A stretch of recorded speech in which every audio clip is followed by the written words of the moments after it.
നമസ്കാരം. മുഖ്യമന്ത്രി പിണറായി വിജയന്റെ ദില്ലി സന്ദർശനം തുടരുന്നു. അതിൻ്റെ ഭാഗമായി അദ്ദേഹം കഴിഞ്ഞ ദിവസം ആഭ്യന്തരമന്ത്രി അമിത്ഷായുമായി കൂടിക്കാഴ്ച നടത്തിയിരുന്നു. ഇന്ന് അദ്ദേഹം പ്രധാനമന്ത്രി നരേന്ദ്രമോദിയുമായി ഔദ്യോഗികമായി കൂടിക്കാഴ്ച നടത്തി. അതിൽ വളരെ പ്രധാനപ്പെട്ട ഒരു നിർദ്ദേശം പ്രധാനമന്ത്രിക്ക് മുമ്പിൽ അദ്ദേഹം വെച്ചിരിക്കുന്നു എന്ന ഒരു വിവരം മുഖ്യമന്ത്രി തന്നെ സ്ഥിരീകരിക്കുന്നു. എന്തായാലും കേരളത്തിന് അനുവദിക്കുന്ന എയിംസ് കോഴിക്കോട് സ്ഥാപിക്കണമെന്ന ഒരു ആവശ്യമാണ് മുഖ്യമന്ത്രി പിണറായി വിജയൻ ഇപ്പോൾ പ്രധാനമന്ത്രി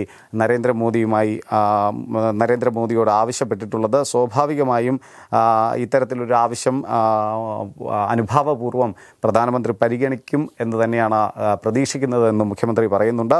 സ്വാഭാവികമായും സുരേഷ് ഗോപി എന്ന കേന്ദ്ര മന്ത്രി ആലപ്പുഴയിൽ എയിംസിന് വേണ്ടിയുള്ള ഒരു പല ഇടപെടൽ നടത്തുന്ന പ്രതികരണങ്ങൾ നടത്തുന്ന ഒരു വേളയിലാണ് കോഴിക്കോട് എയിംസ് സ്ഥാപിക്കണമെന്ന് ആവശ്യപ്പെട്ടുകൊണ്ട് മുഖ്യമന്ത്രി ഔദ്യോഗികമായി പ്രധാനമന്ത്രിയോട് ആവശ്യം ഉന്നയിച്ചിരിക്കുന്നത്. എന്തായാലും സംസ്ഥാന സർക്കാർ കേന്ദ്രം ആവശ്യപ്പെട്ടതനുസരിച്ചുള്ള സ്ഥലം നിർദ്ദേശിച്ചിട്ടുണ്ട്. ഇതിൻ്റെ നടപടി വേഗത്തിലാക്കണം, എയിംസ് അനുവദിക്കുന്ന നടപടിക്രമങ്ങൾ വേഗത്തിലാക്കണമെന്നാണ് മുഖ്യമന്ത്രി ഇപ്പോൾ പ്രധാനമന്ത്രിയോട് പറഞ്ഞിട്ടുള്ളത്. ദീർഘകാലമായ കേരളത്തിലെ ആവശ്യമാണ് എയിംസ്. കോഴിക്കോട് കിനാലൂരിൽ ഇതിനുള്ള സ്ഥലം കണ്ടെത്തിയിട്ടുണ്ട്. അവിടെ എയിംസ് സ്ഥാപിക്കണമെന്നാണ് സംസ്ഥാന സർക്കാരിൻ്റെ ആവശ്യം.